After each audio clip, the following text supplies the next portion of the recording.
Bueno, muy buenas noches, tardes a todas y todos. La Cinemateca Sala Alterna del Centro de Divulgación y Medios de la Facultad de Artes de la Universidad Nacional de Colombia le da la bienvenida a todas las personas que nos acompañan en la noche de hoy.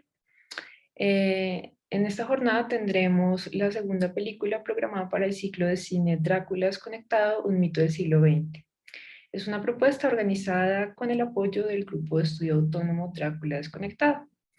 Nuestro encuentro contempla entonces una primera parte de intervención por parte del profesor Juan Guillermo Buenaventura de la Facultad de Artes, quien desarrollará la reflexión Nosferatu, la sombra del vampiro.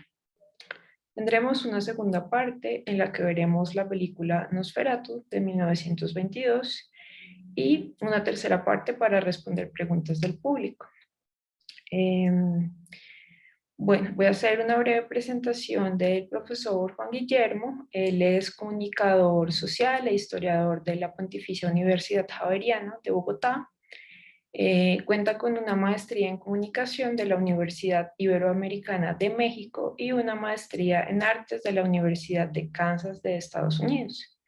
Es profesor asociado de la Escuela de Cine y Televisión de la Facultad de Artes de la Universidad Nacional de Colombia, sede Bogotá, en el área de Historia y Teoría de la Imagen Audiovisual. Actualmente también se desempeña como director de la Escuela de Cine y Televisión. Profesor Juan Guillermo, bienvenido y muchas gracias por aceptar la invitación de la Cinemateca Sala Alterna en alianza con Drácula Desconectado. Bueno, buenas tardes. Espero que todos me estén escuchando. Gracias por la presentación. Sí, mi nombre es Juan Guillermo Buenaventura. Soy profesor de la Escuela de Cine y Televisión. Es para mí grato, pues no sé, dar algunas ideas que permitirían como entender un poco más, de una forma un poco más compleja, esta película, ¿no? La de Nosferatu, de Frederick Murnau, sin duda uno de los grandes piezas eh, importantes de la historia del cine, ¿sí? Pero un poquito mi charla va a dar como unas ideas para entender por qué, ¿sí? En dónde radica, pues por un lado, la importancia que se le ha dado históricamente a esta película, ¿sí? Pero también un poquito el contexto sobre el cual esta película opera y quiere trabajar, ¿sí? Bueno, primero, obviamente, habría que entender un poquito la noción de expresionismo, ¿sí?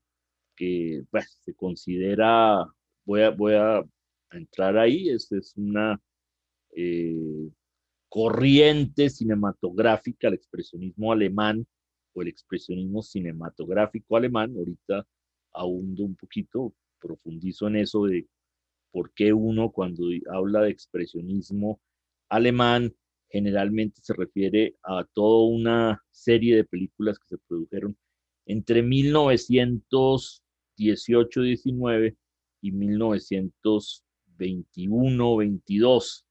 Eh, Hay algún historiador que afirma que para 1922 ya el expresionismo cinematográfico alemán estaba de salida, había acabado, ¿sí? Es decir, una manera de interpretar esa afirmación de algún historiador es entender que fue un movimiento en flujo, ¿sí? Para nada uniforme, ¿sí? Relativamente complejo en tonos y estilos, ¿sí? Y que obviamente por ser ese dinamismo, es decir, por tener esa flexibilidad y esa creatividad artística detrás, pues nos impacta hoy. Entonces, una primera reflexión de orden de historia del cine es que el expresionismo alemán es una respuesta no estética, ¿sí? De un grupo, es una respuesta obviamente estética, pero es una respuesta no de un grupo específico de artistas, como podría ser el expresionismo pictórico o el expresionismo poético, sino es como se mueve en el expresionismo cinematográfico alemán, pues todos los entrecejos y movimientos de la industria alemana, la industria cinematográfica alemana de la primera posguerra. Recordemos algunos datos importantes, ¿sí? Eh, la Primera Guerra Mundial tiene por efecto muchas cosas sobre el cine europeo, pero básicamente la salida del cine europeo de los circuitos internacionales de distribución. Se ve en las carteleras en una ciudad tan poco cinematográfica en su momento, en ese momento, durante la Primera Guerra Mundial, como era Bogotá, ¿sí? Bogotá, Colombia, en donde la cartelera cinematográfica pasa de ser francesa, italiana, ¿sí? A ser americana durante el transcurso de la guerra, ¿sí? Se interrumpieron por efecto de la guerra completamente eh, los circuitos de distribución a nivel internacional y, digamos, predominante en el cine mundial, en la distribución mundial del cine, de ser un cine europeo a ser un cine norteamericano. Es el inicio, la Primera Guerra Mundial, del gran predominio comercial, industrial, ideológico, pues del cine americano o del cine hollywoodense, ¿sí? En ese contexto, además de una de las más agudas crisis económicas, sociales, que es la posguerra, la post-Primera Guerra Mundial, en toda Europa, pero particularmente en Alemania, la derrota alemana eh, en la Primera Guerra Mundial significó pues una de las crisis políticas más agudas de la historia alemana contemporánea, pero también una crisis, por así decirlo, espiritual, ideológica, cultural muy profunda, que se va a prolongar hasta los años 30, ¿sí? Y que, como ustedes saben, pues da origen incluso a reverbera esa crisis en lo que va a ser la Segunda Guerra Mundial, en el ascenso del nazismo, en el antisemitismo alemán tan fuerte de los años 20 y 30. Okay.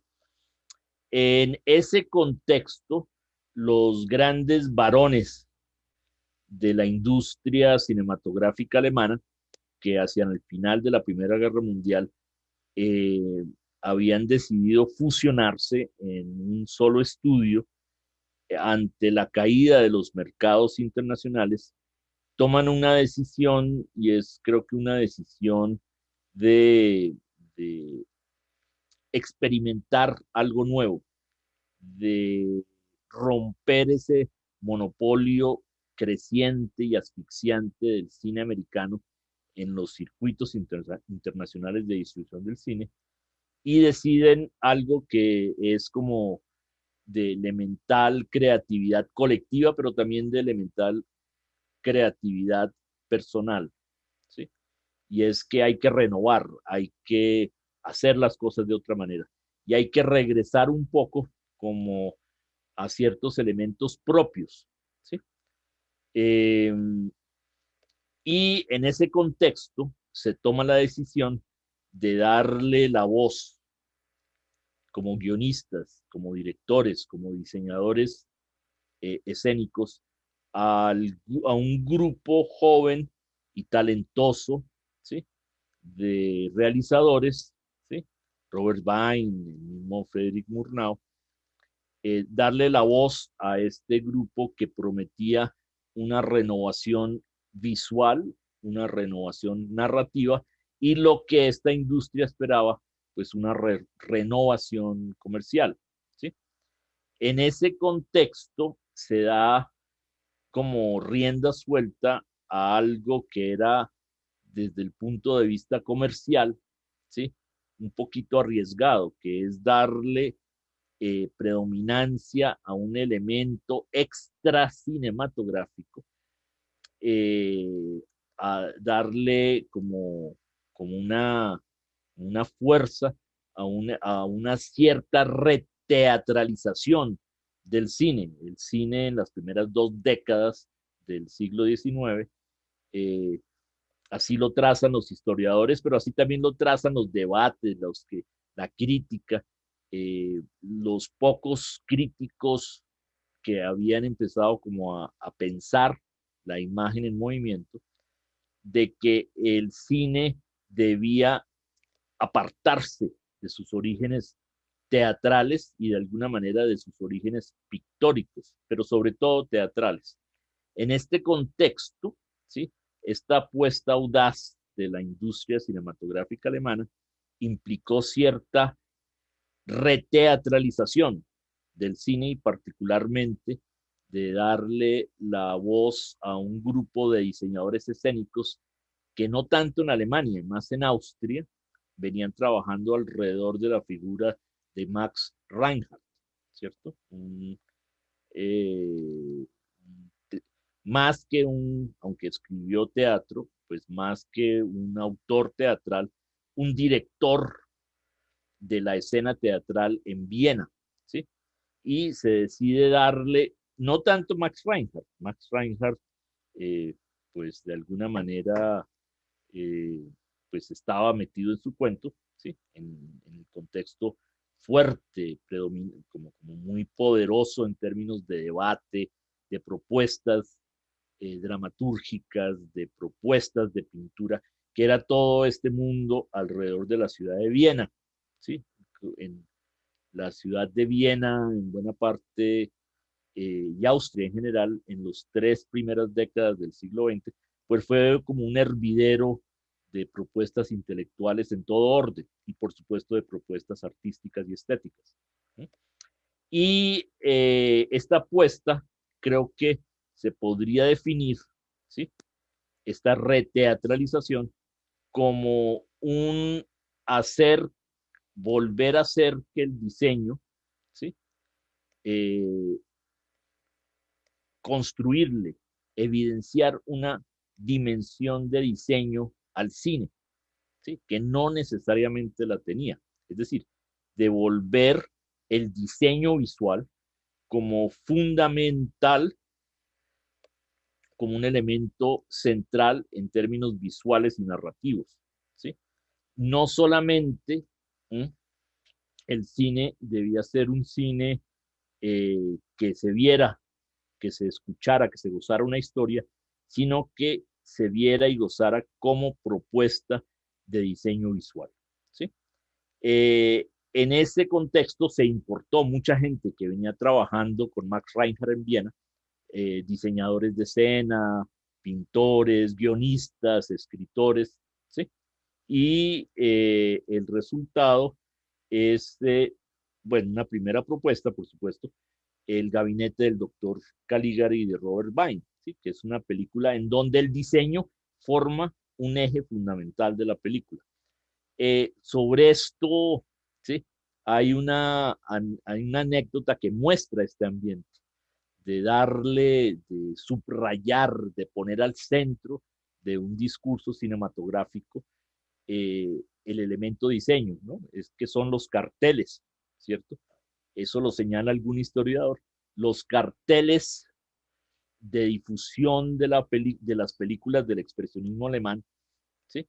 Eh, en el diseño del cartel se presentaba con más fuerza el diseñador escénico que fue puesto para construir el diseño del gabinete del doctor Caligari que el mismo director, en un medio tan directocéntrico, tan centrado, y que eso después pues va a adquirir incluso nombre de teoría, de la teoría del autor en cine, ¿cierto? En una tradición artística tan fuertemente apegada a la figura del director, encontramos en el expresionismo alemán un, una corriente que desafía esta tradición, ¿cierto? El centro, si uno se atiene a la lógica con la que está diseñado un cartel de propaganda, ¿sí? De una película, parecería ser que la fuerza está en el diseñador de la escena y no tanto en el director y menos aún en el guionista. Esto es como para explicitar esto, ¿sí? Creo que un primer elemento del expresionismo cinematográfico alemán es el predominio es el predominio del diseño como un elemento vital, fundamental del discurso cinematográfico, ¿sí? Eso sería como una primera cosa, ¿sí? Evidentemente, no es el único elemento, ¿sí? Y que nos remite como a la segunda idea que quisiera proponerles hoy, que lo pongo ya aquí bajo la noción de expresionismos, ¿cierto? El uso de la palabra expresionismo hay que manejarla con mucho cuidado, porque es una palabra muy fuerte, es una palabra que se usa en múltiples disciplinas. Uno encuentra una elemental búsqueda de parte de cualquiera de ustedes, ¿sí? A, la, a una enciclopedia de historia del arte, verá que hay un expresionismo pictórico, hay un expresionismo coreográfico, la danza, el ballet, tuvo en estos años paralelo, es decir, en las primeras 3 décadas, en las primeras 2 décadas del siglo XX, pues tuvo una expresión fuerte, hay un ballet expresionismo, hay un expresionismo poético, se hizo poesía expresionista, se hizo novela expresionista, se hizo arquitectura expresionista, se hizo escultura expresionista y se hizo claramente teatro expresionista, ¿sí? No tanto en términos de escritura, de dramaturgia, sino en términos de diseño y de puesta en escena teatral, ¿sí? Este último, pues es mucho más claro porque el teatro expresionista tiene muchos vasos comunicantes por casi que los mismos agentes, los mismos profesionales, los mismos artistas que estaban haciendo teatro con Max Reinhardt en Austria, en Viena, pues fueron contratados para trabajar en el diseño escénico del gabinete del doctor Caligari, por ejemplo. Pero estos otros expresionismos, pictórico, literario, coreográfico, arquitectónico, escultórico, nos llaman un poquito como a tener cierto cuidado eh, con el uso de la palabra, ¿sí? Y que nos preguntemos como una ABC, como un elemental llamado al buen juicio y a la objetividad académica y a la cordura académica, ¿qué estamos hablando cuando hablamos de expresionismo? ¿Sí? Creo que sería muy fácil, muy facilista, ¿sí? Eh, sin que carezca de algún fundamento en la realidad, hacer equivalente todos estos expresionismos pictóricos, coreográficos, arquitectónicos, escultóricos, teatrales, ¿sí? Poéticos, narrativos, al, al expresionismo alemán, independientemente de que todos estos expresionismos, ¿sí? Estuvieron vivos como propuestas intelectuales, eh, paralelos al expresionismo cinematográfico.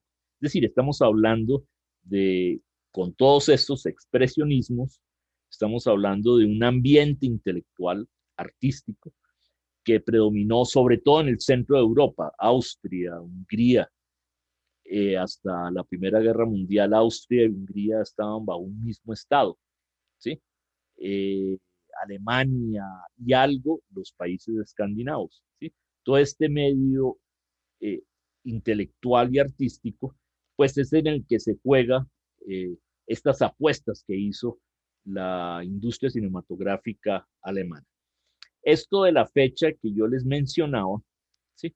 De que yo les mencionaba de que para algún autor el expresionismo está ya de salida, finalizado, el expresionismo cinematográfico está de salida, para 1921-22 ya no se hacen más, diría algún historiador, ya no se hacen más películas expresionistas después de 21-22, ¿sí?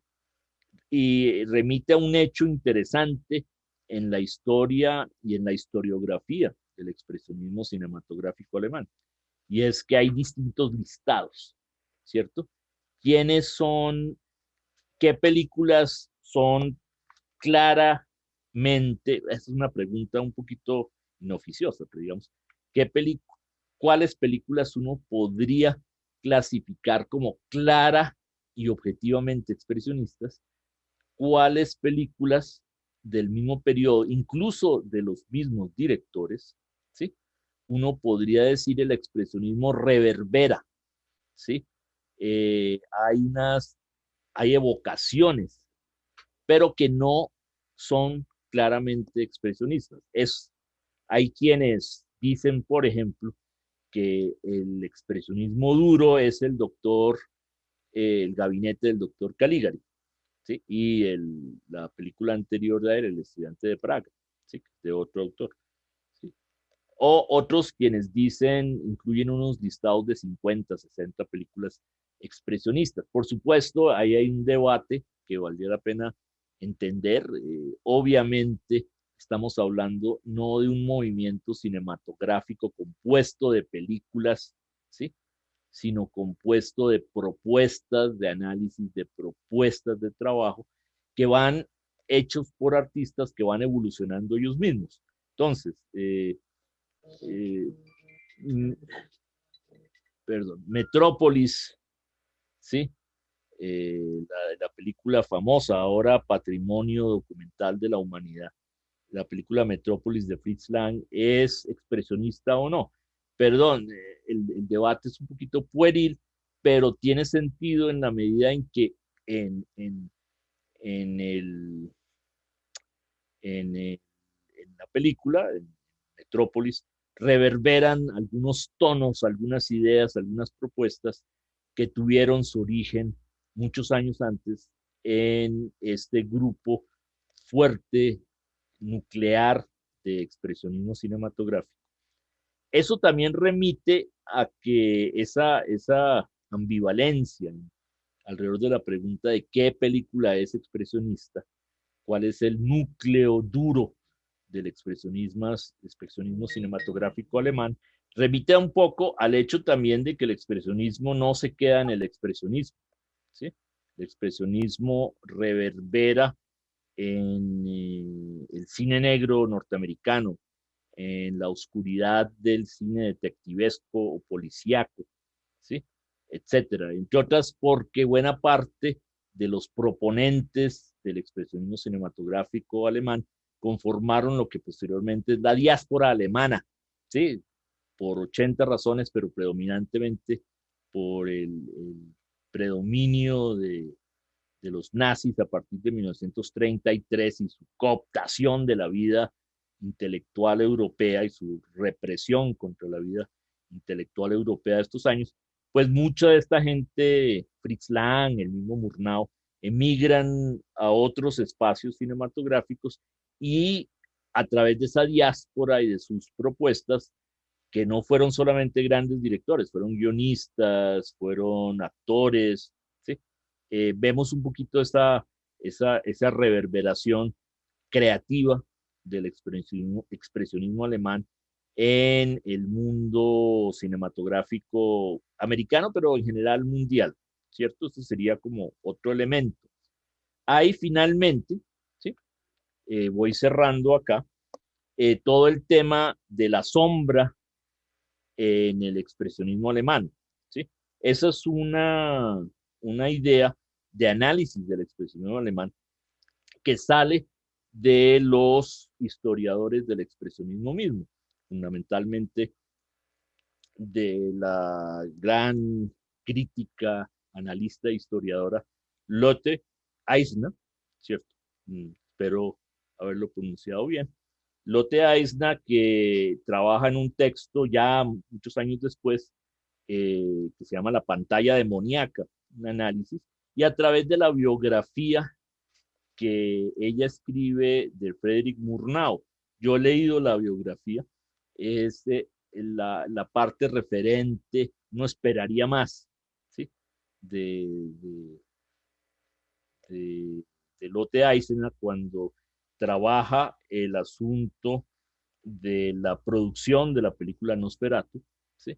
Es sorprendentemente sucinto. Se produjo en 2 meses la película, da una información bien leve, no profundiza sobre de dónde provino, cuáles fueron los problemas de producción, cómo fue el proceso creativo de llegar ahí. Pero básicamente a través del trabajo de esta historiadora, de Lotte Eisner, y de Siegfried Krakauer, en el texto que va de Caligari a Hitler, se, se pone la idea de que el expresionismo alemán forma parte, el expresionismo cinematográfico alemán, forma parte de este malestar colectivo que hay en la primera posguerra en el centro de Europa y particularmente en Alemania. ¿Sí? El mismo título del texto de Krakauer, que es toda una historia del cine alemán, de Caligari a Hitler, supone también eso, y la idea de que es este ambiente enrarecido política, ideológicamente, estéticamente, ¿sí? En el que se produjo el expresionismo, fue precisamente, ¿sí? Precisamente el ambiente político, cultural en el que surge Hitler, ya en los años 30. Esta hipótesis yo tiendo a ponerla como en duda, ¿cierto? Porque entre otras, ¿sí? El expresionismo alemán, eso será algo que ustedes de pronto quisieran profundizar con el debate que vamos a tener después, ¿sí?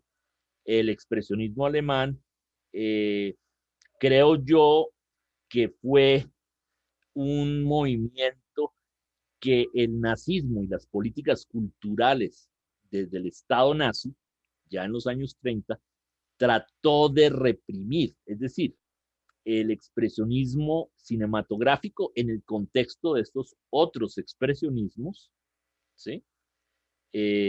Fue era un poquito algo más subversivo, ¿sí? Algo más contracultural de lo que normal, esta oscuridad, ¿sí? Era algo que posteriormente las políticas culturales del Estado nazi verían como algo peligroso, ¿sí? Entonces, un poquito yo cuestionaría esto, de que el expresionismo prefigura, aunque sea indirectamente, aunque sea lejanamente, el nazismo y esa oscuridad tan profunda. eh, yo creo que esta es una oscuridad un poquito más contracultural, ¿sí? Que, que lo que normalmente se ve. Pero bueno, pero sin duda alguna, ¿sí? Y vuelvo como al debate cinematográfico, más de los que trabajamos en construcción de imágenes, ¿cierto? El, este, esta vuelta al diseño, esta centralidad del diseño, no era necesariamente una decisión gratuita, ¿sí? Como una decisión arbitraria, sino que respondía a la necesidad, ¿sí? Que que tuvieron estos realizadores, estos productores, de evocar y construir mundos interiores, algo que siempre ha sido, aún hoy, y lo será, lo seguirá siendo, eh, eh, algo problemático y creativo a la vez para el realizador. ¿Cómo y es una pregunta muy sencilla, en un medio tan apegado a las superficies, tan apegado, por lo tanto, a lo visible, ¿sí? Lo que pasa por el ojo, cómo puede a través de esas superficies y de esos iconos de superficie, ¿sí? Evocar mundos interiores del ser humano. Y aquí hubo sin duda alguna un, un elemento claramente en términos, digamos, de no cualquier mundo interior, ¿sí? No cualquier mundo interior. Entonces, eh, no el mundo del sueño, el mundo de la pesadilla, ¿cierto? No el mundo de la borrachera, ¿cierto? El mundo de la embriaguez circular, no el mundo de la alucinación y de la imagen interior, sino el mundo de la locura, ¿cierto? Y de hecho, en el gabinete del doctor Caligari, es todo lo que, perdón, la premisa guionística, la premisa narrativa básica de la película es que estamos entrando al interior del mundo de un loco, ¿sí? Al mundo, a las imágenes que habitan el mundo interior de un loco, ¿cierto? Entonces, de la alucinación a la locura, de la enfermedad, es una cosa parte de la vida, a la patología crónica, de la borrachera a la embriaguez circular, del sueño a la pesadilla. El expresionismo alemán, sí, el expresionismo cinematográfico alemán, recorrió ese mundo, ¿cierto? Recorrió ese camino, ¿cierto? Sí, creo que la, la tradición teatral que venía de Max Reinhardt y que se mete con fuerza y con mucha creatividad en la imagen cinematográfica, ¿sí? Evoca mundos interiores. ¿Para qué construye uno un mundo diseñado? Porque ese mundo diseñado, ¿sí? Eh, ese mundo diseñado nos evoca, ¿sí? Nos evoca un mundo interior, ¿sí? Ahí está esa relación entre esa predominancia del diseño que nos permite evocar estados interiores, ¿sí? Y evocarlos visualmente, esos estados interiores. Pero no cualquier estado interior, ¿sí? El estado del malestar, el estado de la pesadilla, el estado de la locura, el estado del dolor. Los que vieron esta película, que es una de las películas transiciones, La Última Sonrisa de Murnau, La Última Sonrisa, se visualiza el dolor, ¿sí? Interno del personaje, ¿sí? Perdón, se requiere, por lo tanto, un acto de creatividad y de diseño para evocar esos mundos interiores. Bueno, eso creo yo que sería como una mirada general. Yo entonces, a los que quieran profundizar en esto, les propondría que echaran una mirada de la relación que tiene el expresionismo cinematográfico alemán con los otros expresionismos, ¿sí? Que miren el expresionismo como una propuesta de diseño, de recentralización del diseño, ¿sí?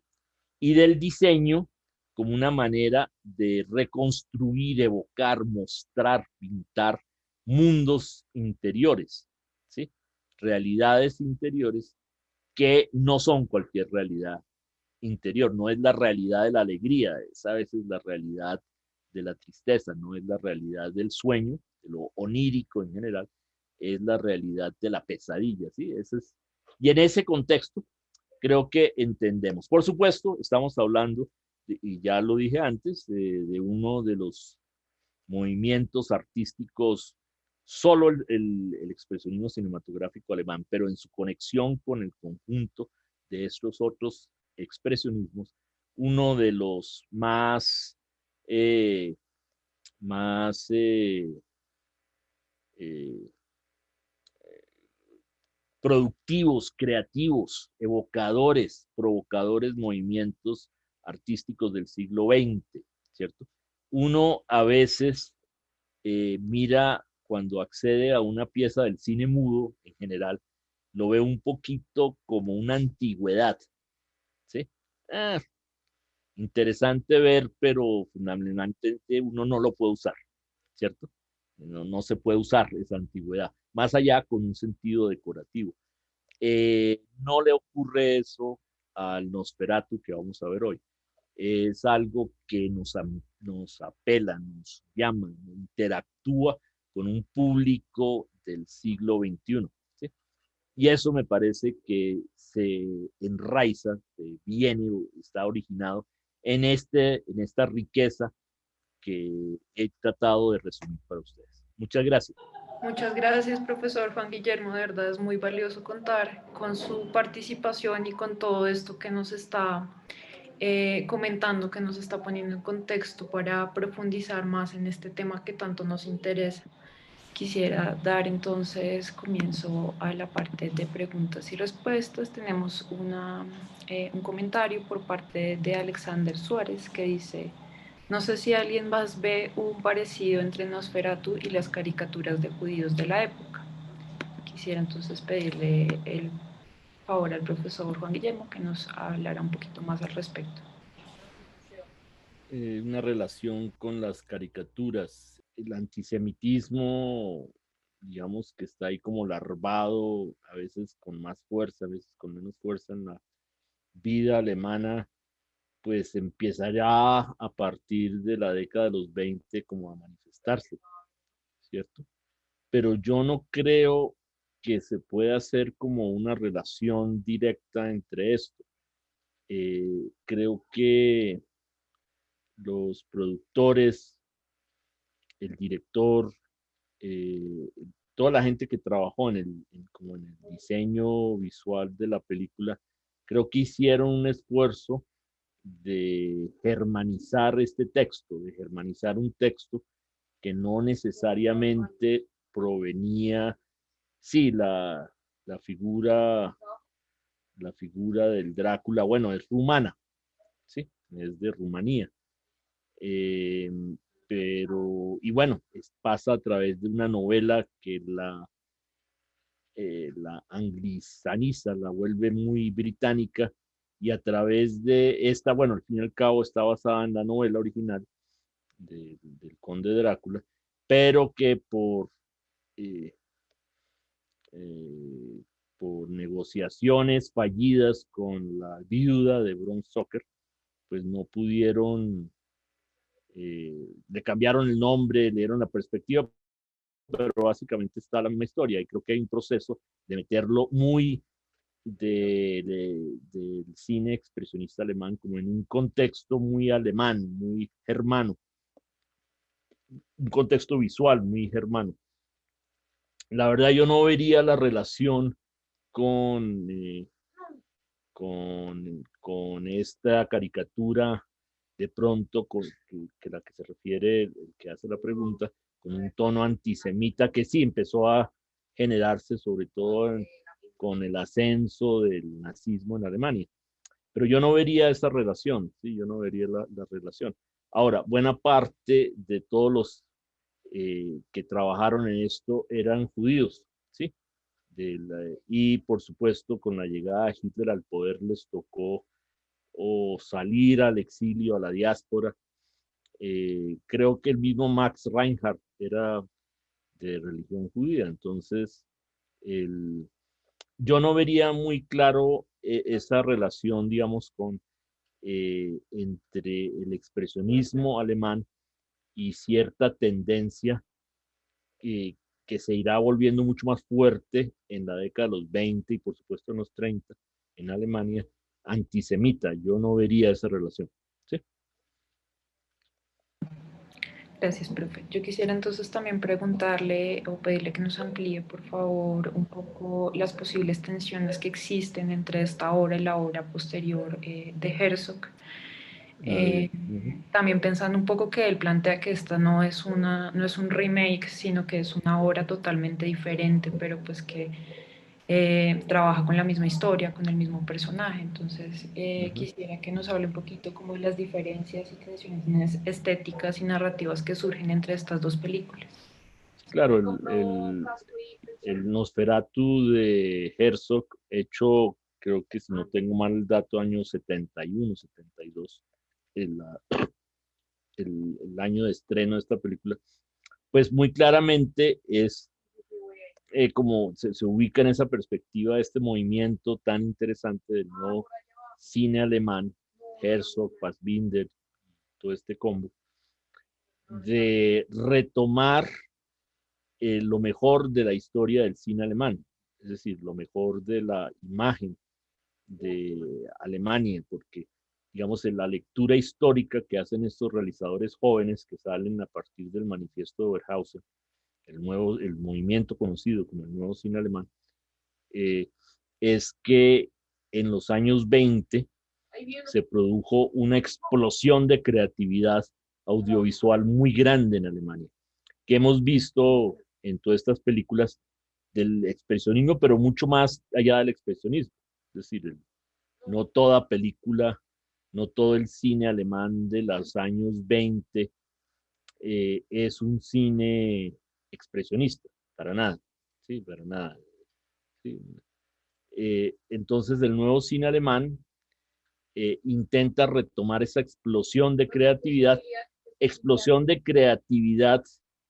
que es cercenada con la llegada de los nazis al poder en el año de 1933. Entonces es como uno de los caballitos de batalla del nuevo cine alemán de los años 70, ¿sí? Que se va de una explosión de creatividad, ¿sí? En los años 20 a una de las cerrazones más oscuras de la imagen del lenguaje audiovisual alemán que surge a partir del año 33. Se nacionalizan una vez más los estudios, a Fritz Lang se le ofrece la dirección, rechazo. Al día siguiente, a los 2 días de que le ofrecen la dirección de los estudios alemanes, con la subida de Hitler, sale para el exilio y no se aguanta pues toda el ambiente que se empieza a gestar con la subida al poder de los nazis y esta explosión de creatividad ejemplificada, más no únicamente por el expresionismo cinematográfico, es completamente cercenada. El cine a partir de 1933, con pocas excepciones, está el caso de, por ejemplo, de Leni Riefenstahl, ¿cierto? De las pocas realizadoras, de los pocos realizadores o realizadoras que se quedaron a trabajar en Alemania. El resto fue una diáspora por contradicción política o ideológica con Hitler, o por el hecho de que eran judíos, ¿sí? Emigran, ¿sí? Fortaleciendo en esa diáspora las cinematografías continentales, Francia, Inglaterra y por supuesto Estados Unidos. Pero así como volver a la riqueza de los años 20 en el cine alemán, no se vuelve con la derrota alemana en 1945. Ese es el planteamiento del nuevo cine alemán, ¿sí? La imagen castrada, oscura, mentirosa, ¿sí? De la política cinematográfica nazi es reemplazada por la banalidad y la frivolidad del cine de Hollywood, ¿sí? También un poco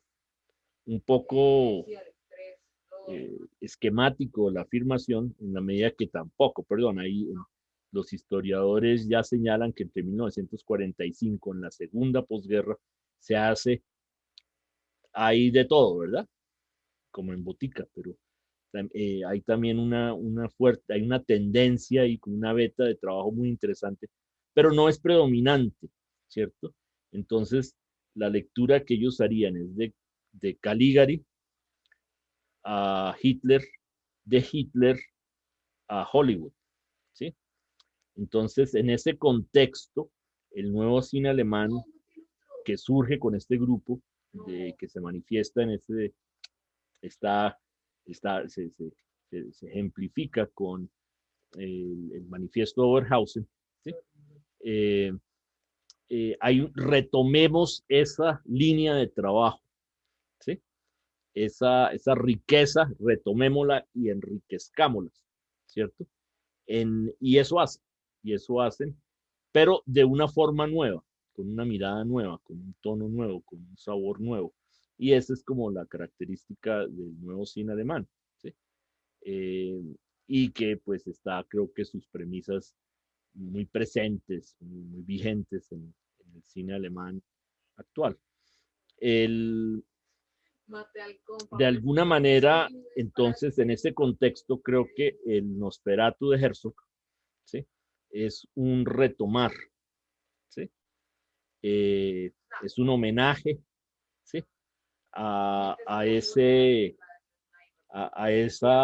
explosión de creatividad presente en el expresionismo cinematográfico alemán de los años 20, comienzos de los años 20. ¿Sí? Ahora bien, son dos películas con exactamente, yo la uso mucho en clase como un ejemplo, a veces con esa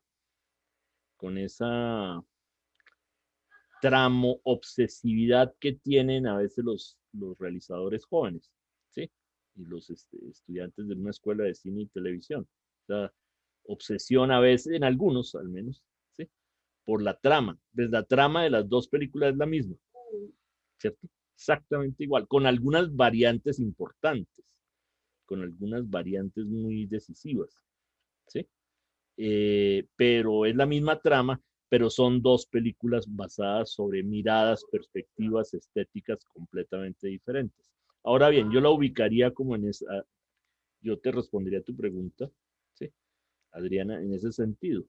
El Nosferatu de Herzog es un homenaje al Nosferatu de, de Murnau y un homenaje a esa explosión de creatividad que implicó el expresionismo alemán, ¿sí? Pero al mismo tiempo son películas muy distintas. Así sea exactamente la misma trama, ¿sí? Exactamente la misma historia, en algunos puntos casi el mismo guión, ¿sí? Pero son muy, muy diferentes, ¿ok? Bueno, muchas gracias, profe. Una pregunta. ¿Por qué la Segunda Guerra Mundial apagó la llama creativa que tenía el cine alemán en otros países? ¿La alentó, como en el caso de Italia y Francia? Pregunta Sebastián Chisao. Pues no tanto la Segunda Guerra Mundial. La Segunda Guerra Mundial fue pues, mejor dicho, en situación de guerra, una industria cinematográfica no prospera o prospera mal, ¿sí? Entonces, no tanto fue la Segunda Guerra Mundial, sino el ascenso, ¿sí? El ascenso de los nazis al poder en el año 33, ¿sí? En que simplemente entraron a sacar a buena parte de la población judía, ¿sí? Es decir, a la inteligencia judía que estaba en el mundo de las artes, en el mundo de las letras, y eso implicó eh, como estrechar, ¿sí? El límite, crear buen arte y mal arte, ¿sí?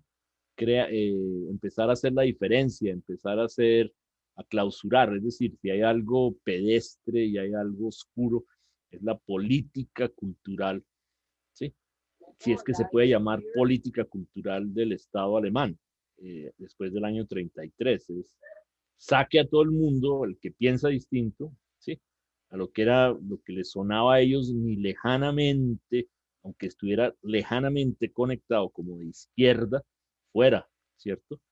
Eh, perdón, incluso de centro, perdón, incluso de derecha, que pensara, ¿cierto?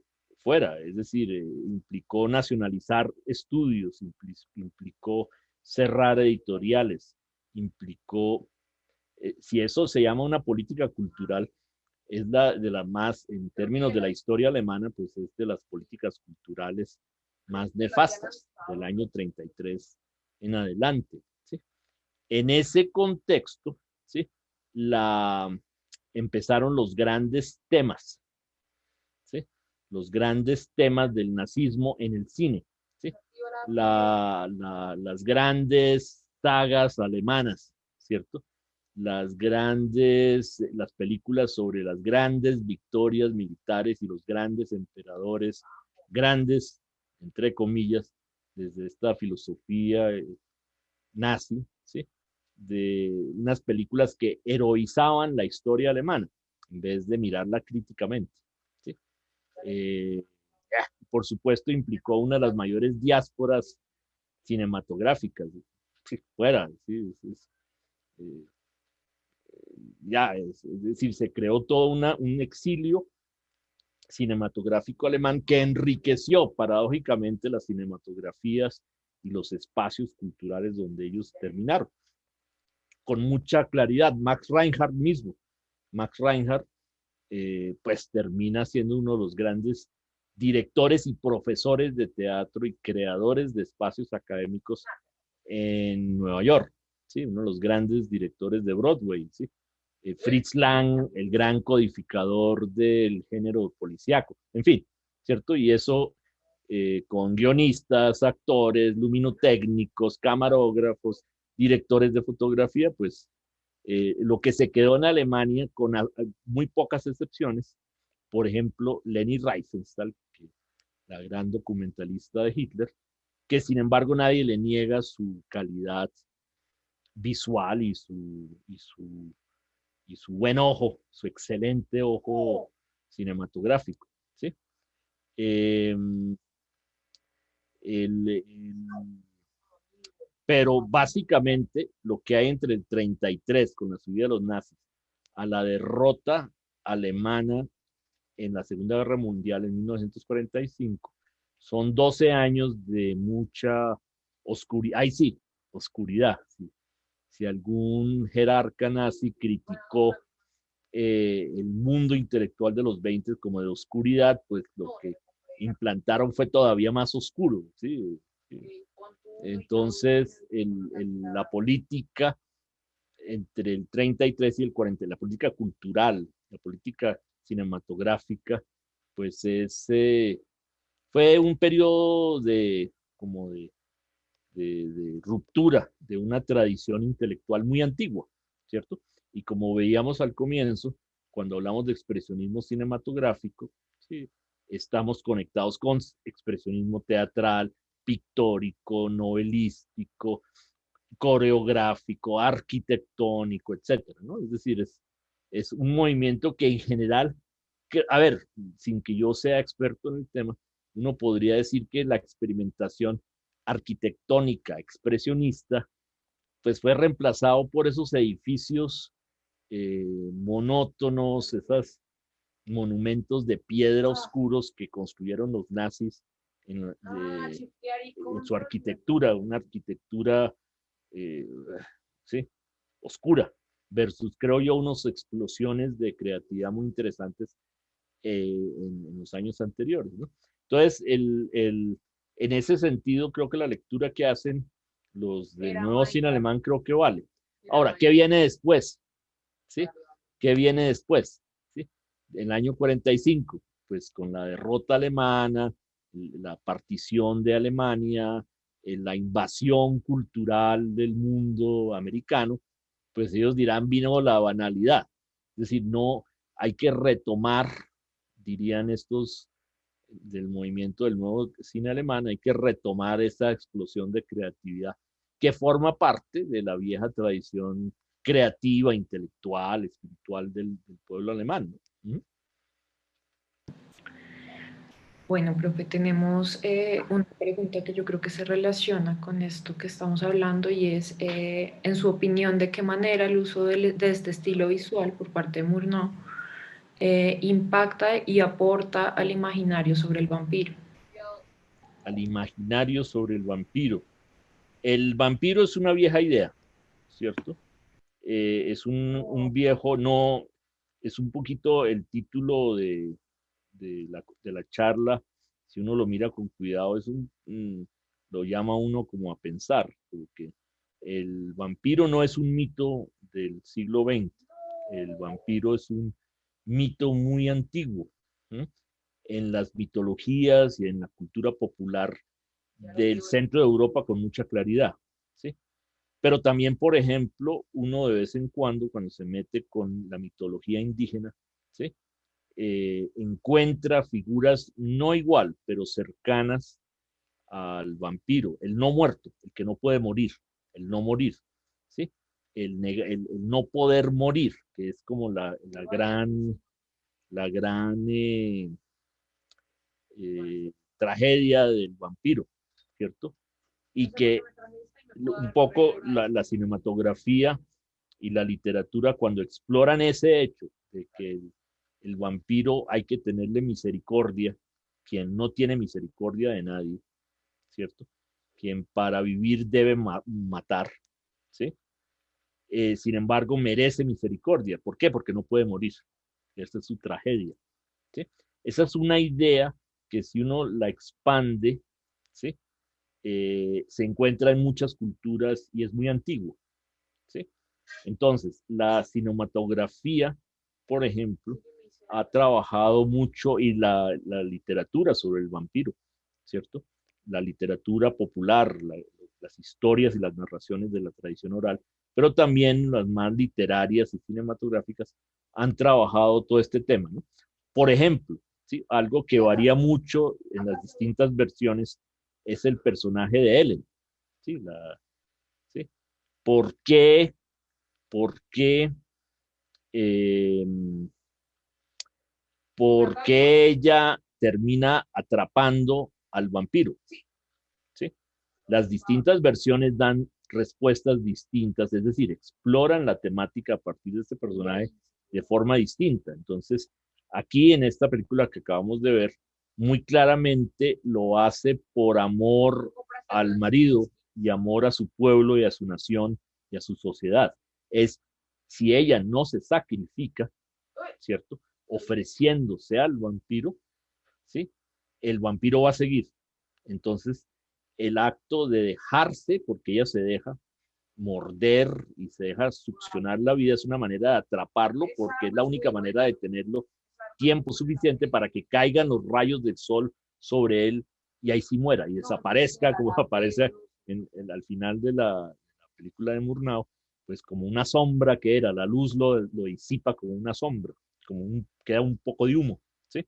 Entonces ella se sacrifica por amor a su marido, por amor a su familia, por amor a su sociedad. Pero no es la única posibilidad. En la otra versión, en la de Francis Ford Coppola, ¿sí? Por ejemplo, ella en realidad lo hace como amor al vampiro, ¿sí?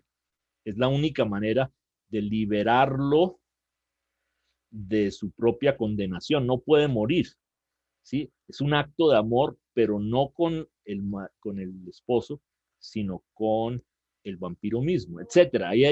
Es la ductilidad, la conexión con múltiples elementos de la cultura, ¿sí? Hacen que sea un material muy rico, ¿sí? Ese personaje del vampiro para explorar como diversas vetas del devenir humano. Entonces, y nos va a seguir acompañando este mito. ¿Sí? No, yo no sé por qué, no me pidas que haga ese análisis, lo debería hacer un tipo como Carl Gustav Jung o Freud. ¿Sí? Carl Gustav Jung creo que hace en algún punto un análisis lejano, uh-huh, del tema del vampiro, ¿sí? Y los discípulos de Jung, pero yo no me meto con eso, ¿cierto? Creería yo que el mito del vampiro va a seguir siendo un mito y nos va a acompañar en el siglo XX, en el siglo XXI, en el siglo XXII y en el siglo XXIII, porque es una historia tan dúctil, tiene tales conexiones narrativas, estéticas, mitológicas, sociales, ¿sí? Con el conjunto de otras historias y otros elementos, ¿sí? Es tan rico el material que se puede explorar, da para explorar, ¿cierto? Por ponerlo en términos como de un escritor, dan ganas de escribir una historia de vampiros. Eso es un ejemplo que yo le pongo mucho a mis estudiantes. A ver, escriban un vampiro en Bogotá en el año 2021. ¿Sí? Entonces la idea parece como descabellada, casi como provocar a un grupo de estudiantes, escritores y escritoras jóvenes. ¿Sí? No, perdón. El, el, un, a veces lo imagino, un vampiro acechando. De hecho, está en el cine colombiano. ¿Sí? Pura sangre. ¿Sí? Esa película actualiza para la Colombia contemporánea, ¿sí? El tema del vampiro, ¿sí?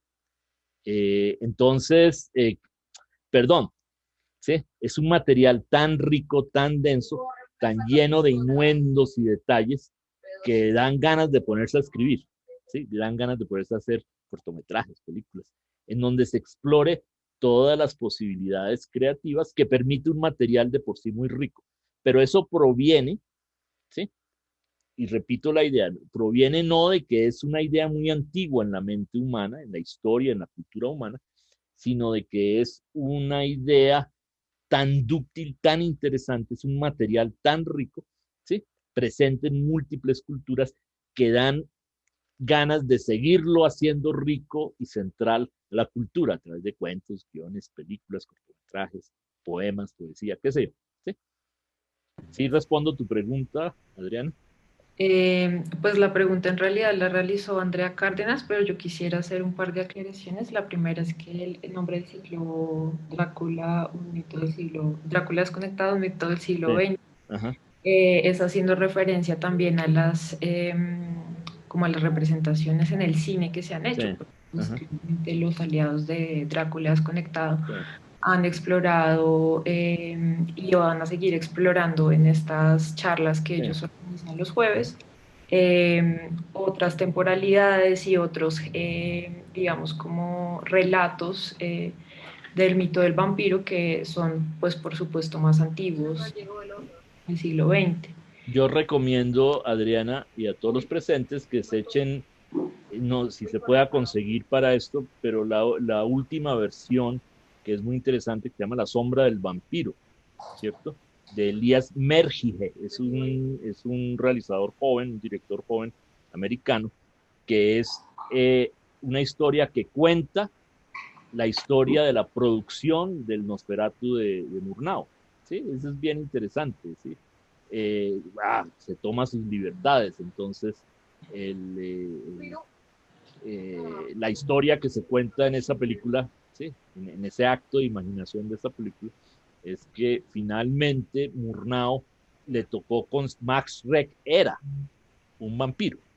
¿Sí? Y que eso remite un poco a toda la mitología que se creó alrededor, no del vampiro, sino alrededor de la elaboración y filmación y producción y realización de la película misma. El personaje de Max Reck, el actor que interpretó a Nosferatu, ¿sí? Eh, entonces, ¿qué hace Elías México? El director norteamericano lo que hace es dar rienda narrativa a esa leyenda, ¿cierto?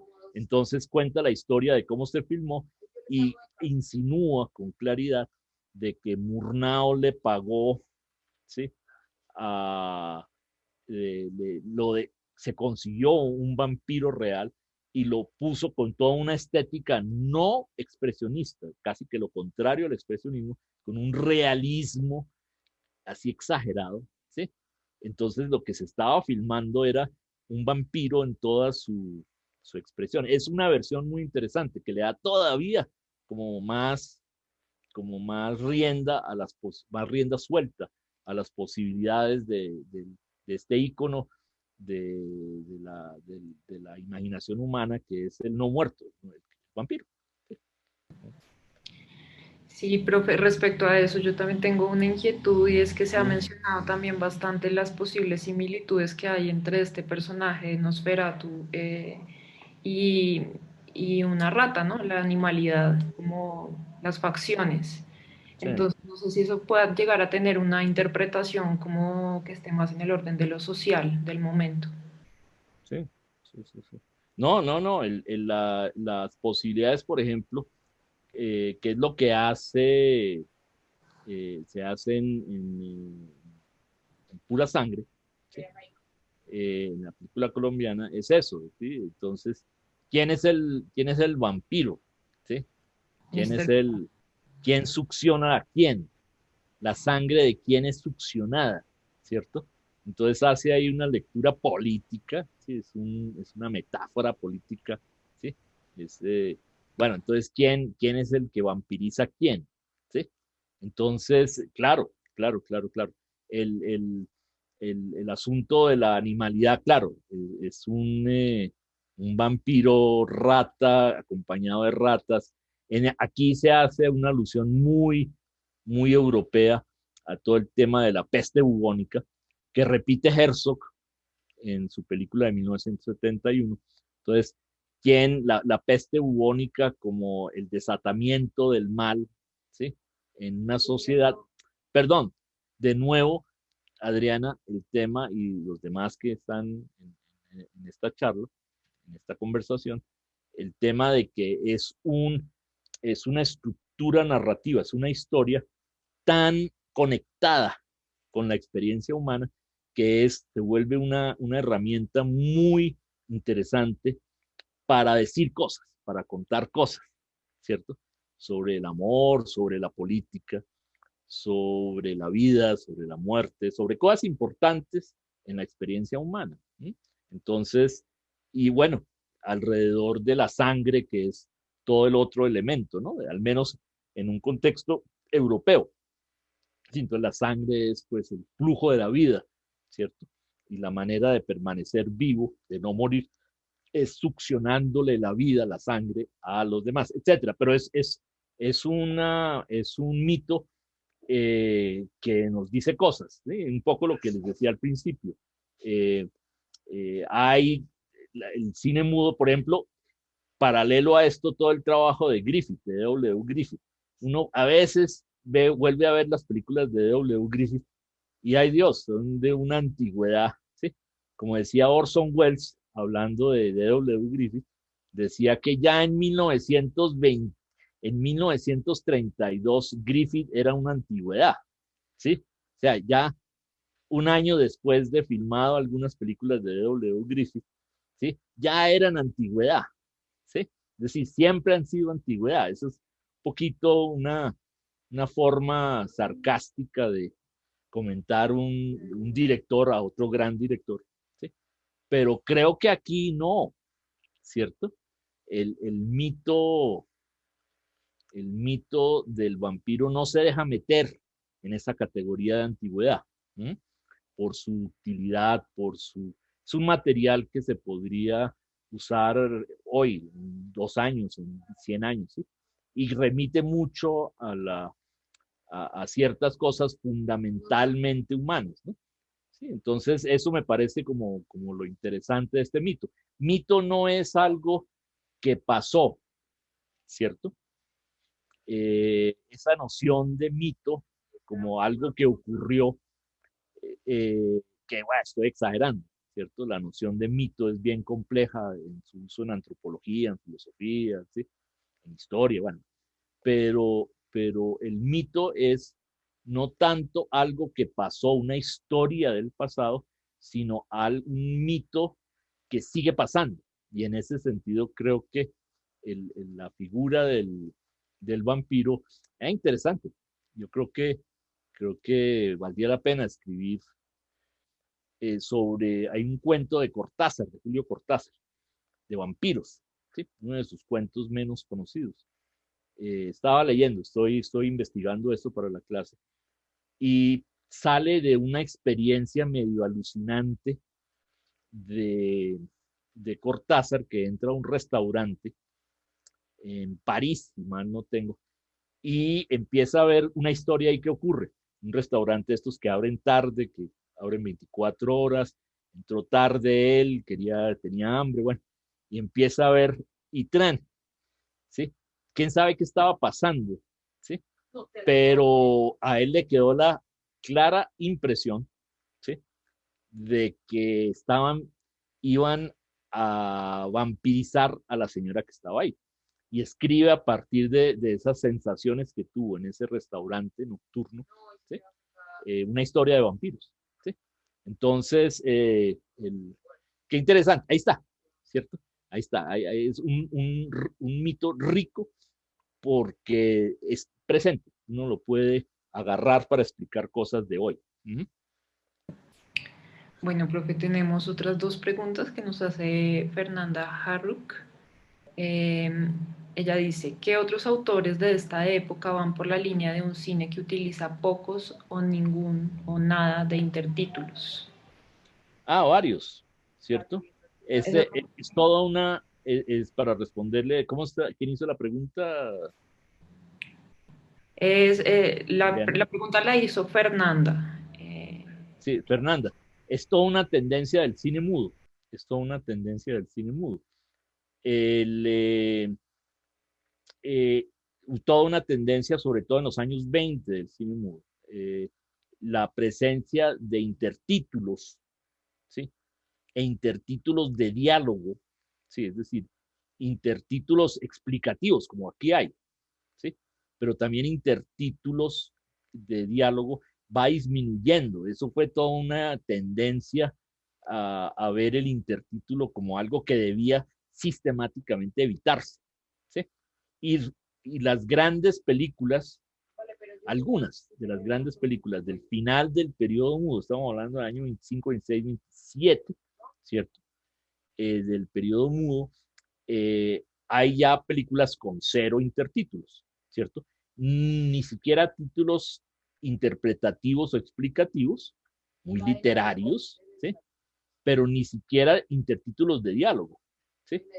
El mismo Murnau en Tabú, película hecha, tiene toda una historia, podemos quedarnos hablando mucho rato, hay varias horas sobre Tabú. La última película, él muere a la semana de finalizar el montaje final, la copia final, la versión final de Tabú. ¿Sí? Cero intertítulos. ¿Sí? Solamente tienen lo que los historiadores del cine mudo llaman intertítulos internos. ¿Sí? Pero aparte de esos intertítulos internos, cero intertítulos, ¿cierto? Ni explicativos ni de diálogo, ¿sí? Es toda una tendencia del cine, ¿sí? A tratar de evitar eso. Ahora, Tabú, la última película de Murnau que hace en Estados Unidos con financiación independiente, no se consiguió la financiación en los grandes estudios, ¿sí? Eh, por 80 razones que no vienen al caso.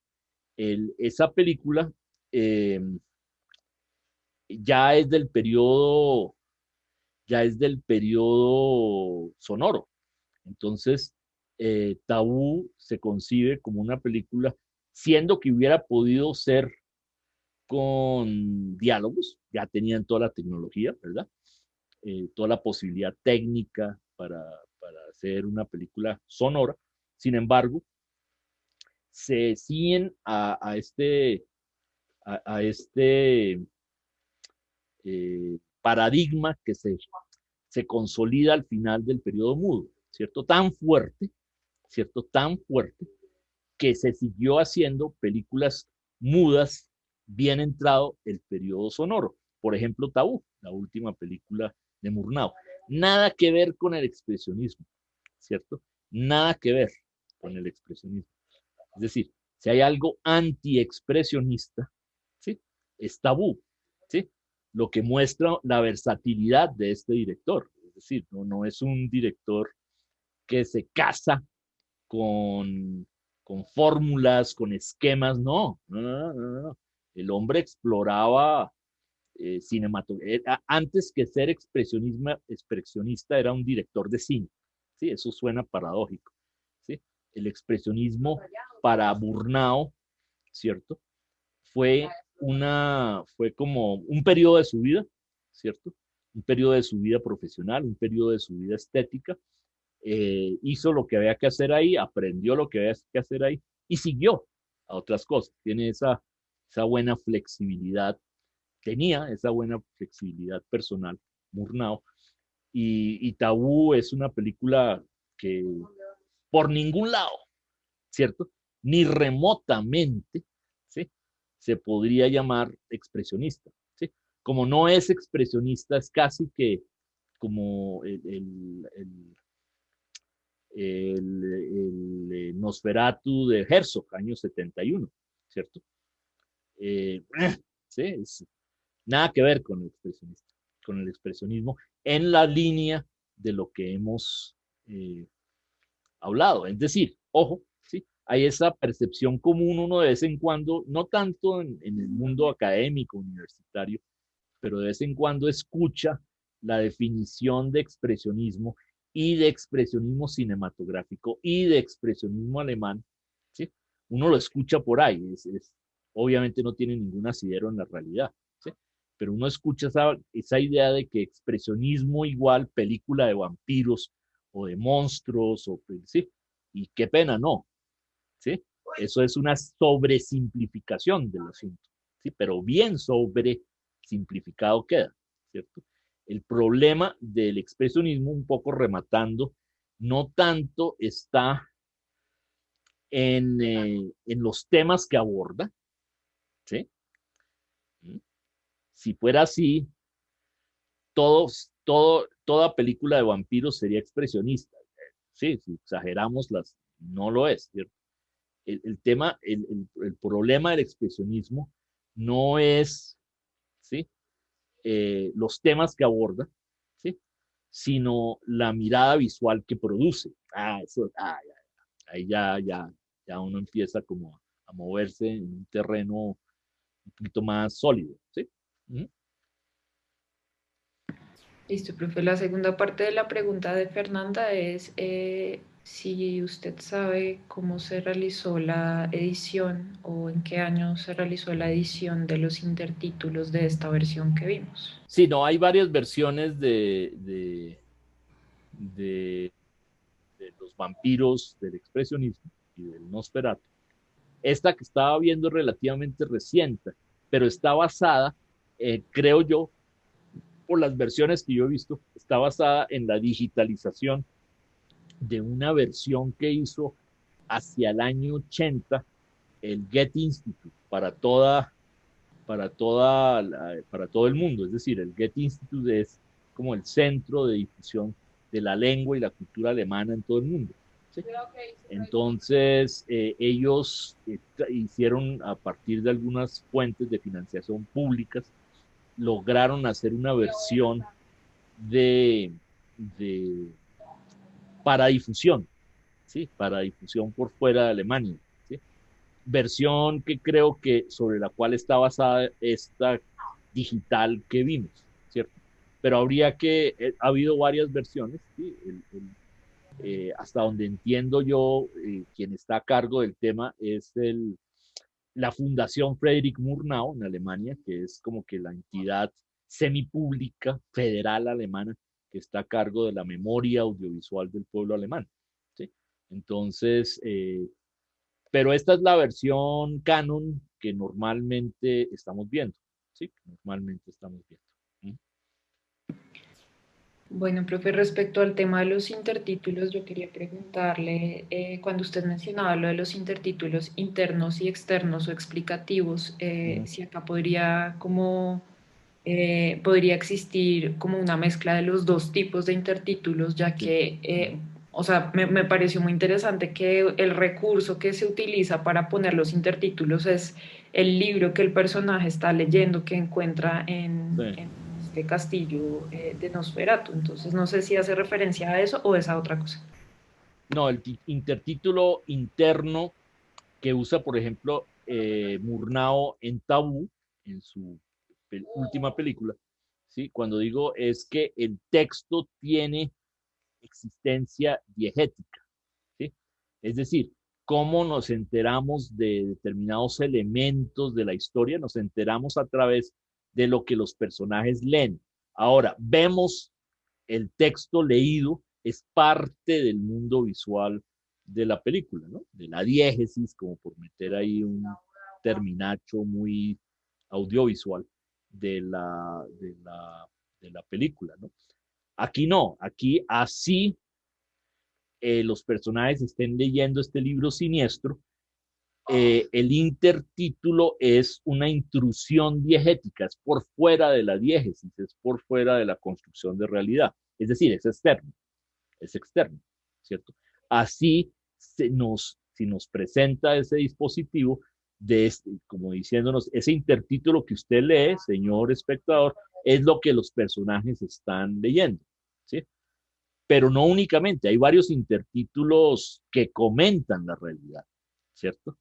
Este mundo tenebroso, Hooter le no aguantó, sí, son textos que nos dicen cosas que pasan, que fue en toda la estética de los intertítulos durante el periodo mudo, era incluso una manera de tapar saltos de imagen, ¿sí?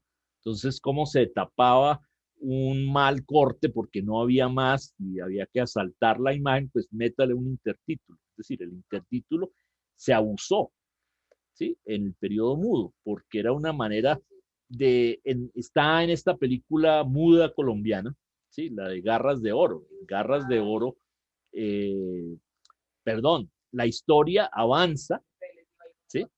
La historia avanza, hay puntos de giro de la historia que no los vemos, los leemos, ¿cierto? Entonces, en todo el debate que hay al interior de la industria cinematográfica durante el periodo mudo, ¿sí?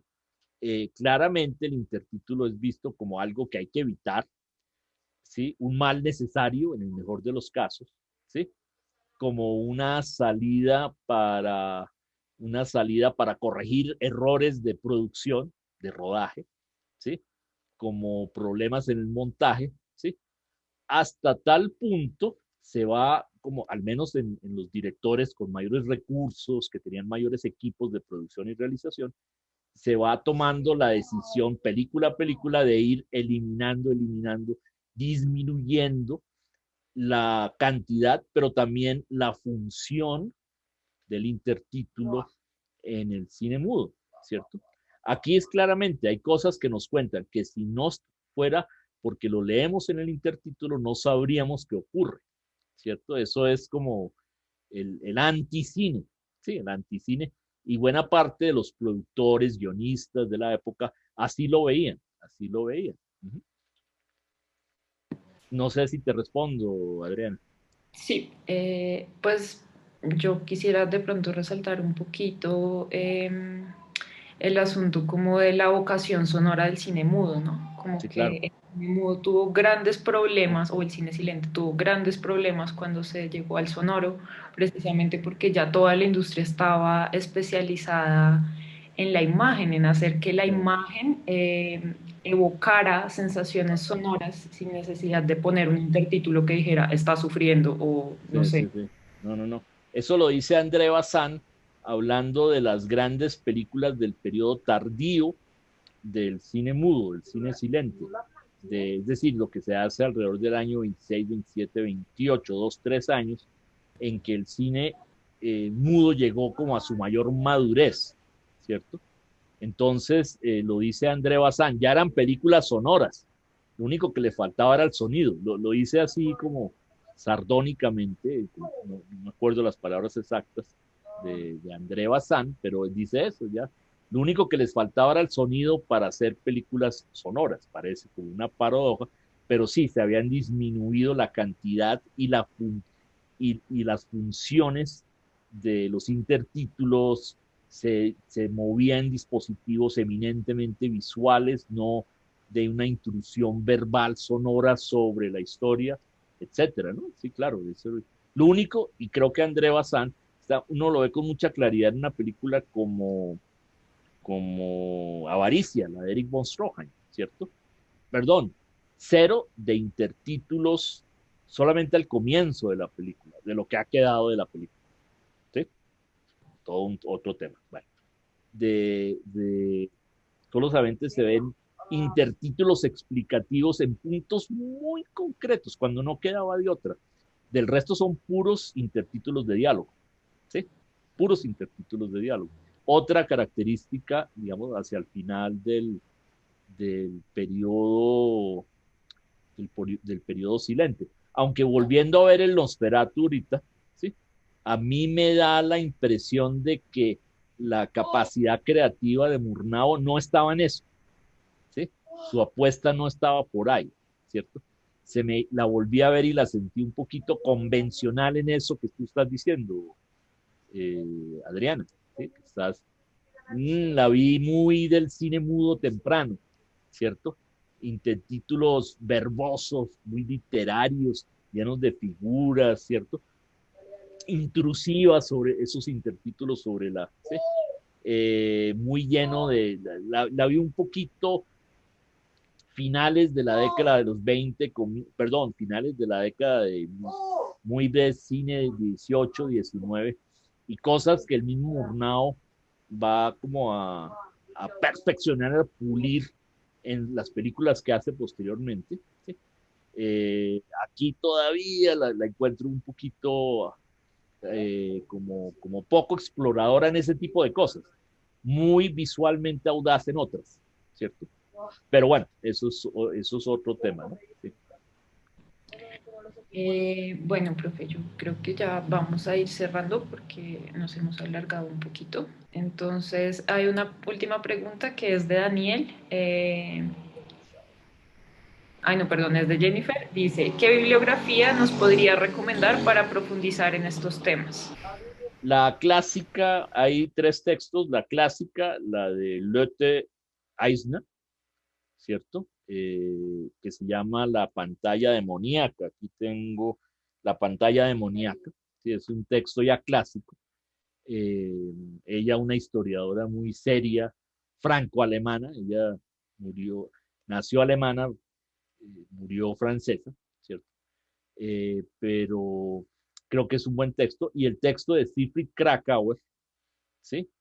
De Siegfried Kracauer, de Caligari a Hitler, ¿cierto? Que hay sobre ambos textos hay buenas, voy a poner en el chat como el nombre de ella, ¿sí? El, y de Siegfried Kracauer. Entonces, cualquiera de los dos, Lotte, ¿sí? Eisner, ¿sí? Eh, Ella además es la primera biógrafa de Murnau, ¿sí?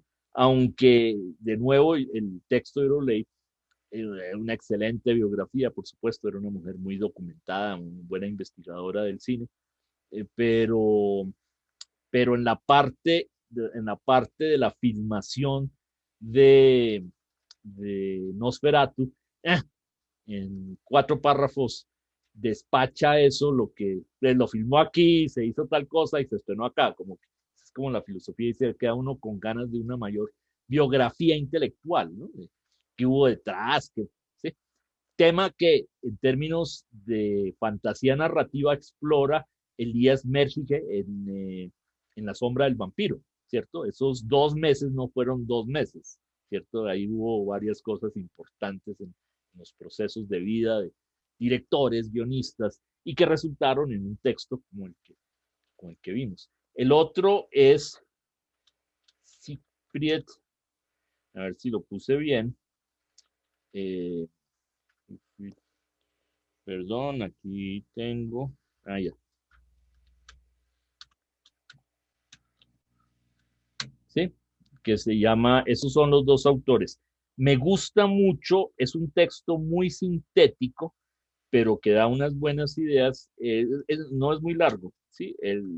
Como todo en el cine hace de 20 años para acá, el texto de David Borwell, ¿sí? En la historia del cine, ¿sí? Que es muy, que creo que es pequeño, pero da unas claves interesantes sobre el expresionismo alemán, ¿no? Ahora, es un tema muy vasto, ¿cierto? Es un tema muy vasto porque todas estas conexiones es algo que haría varias tesis de teoría e historia del arte, pero para rato, ¿cierto? Todo este tema de los otros expresionismos, ¿sí? El pictórico, escultórico, arquitectónico, coreográfico, de ballet, ¿sí? Sí, si nos metemos en serio con eso, nos mostrará un panorama de una época, ¿no? Muy, muy interesante, ¿sí? ¿Qué tan expresionista es Nosferatu? ¿Sí?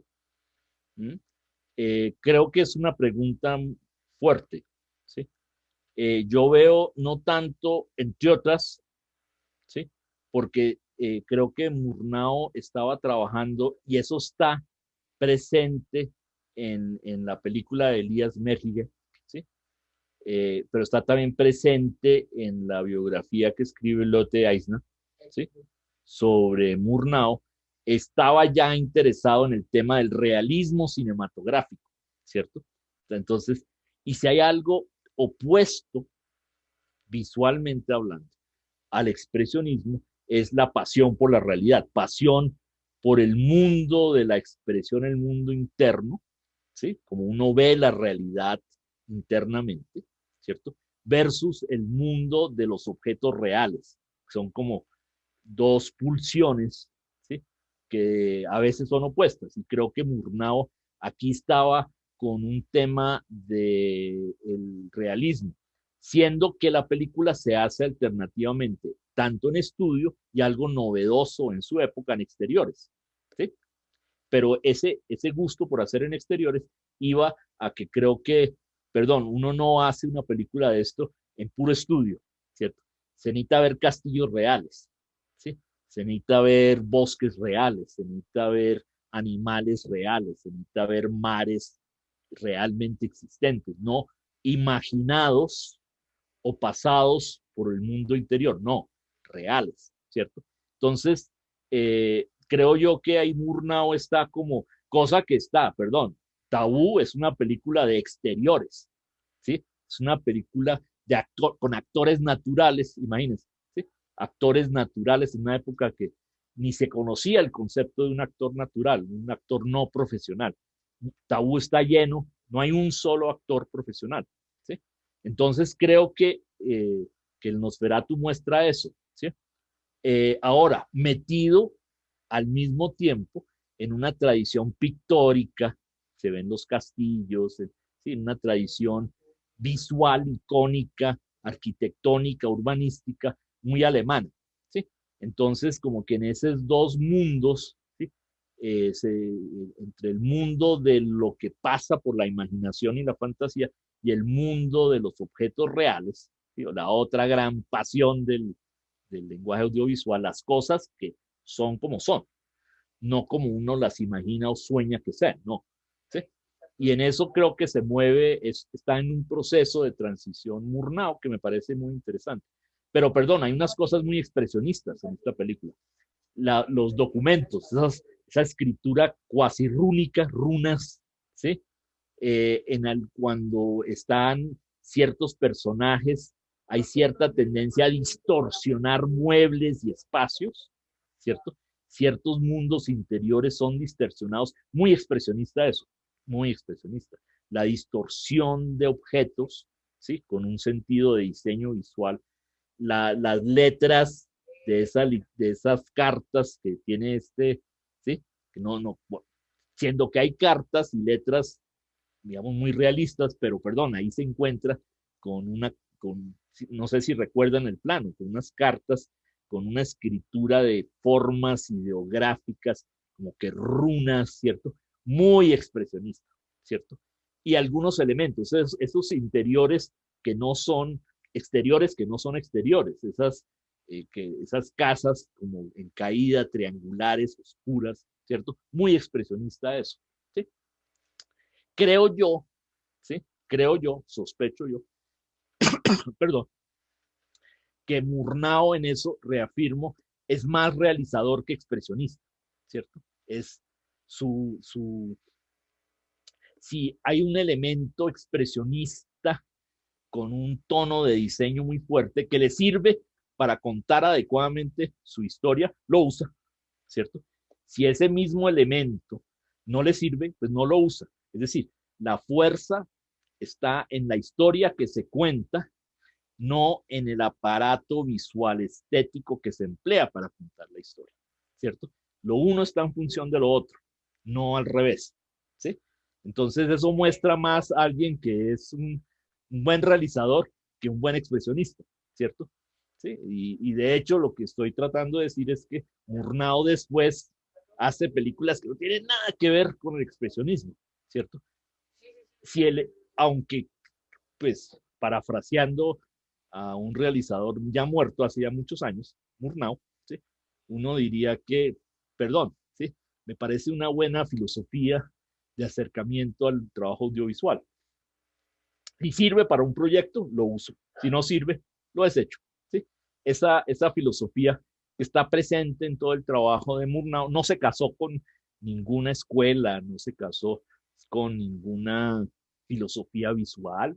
Muy valioso contar con su presencia, profe, súper enriquecedor todas estas cosas que nos ha contado, que nos ha ayudado a preguntarnos, a pensar un poco más a fondo. También pues muchas gracias a todas las personas que nos acompañaron hasta el final. Vemos que pues hay un gran interés en este tema. Muchas gracias y que tengan una feliz noche.